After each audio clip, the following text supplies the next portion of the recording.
Wait, what if I told you you can turn any image into fully editable Canva design? Yes, even those design you see on Pinterest or Instagram, अब उसे recreate करना actually easy है. First, scroll any platform जहाँ तुम design ideas ले सकते हो.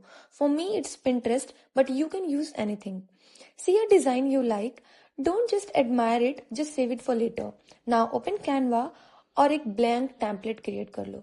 Go to app section and search for Codio AI design. Upload your image and watch this. Codio AI scan everything, your text, shapes, elements, designs, everything, even the layout. And the best part, nothing is flat.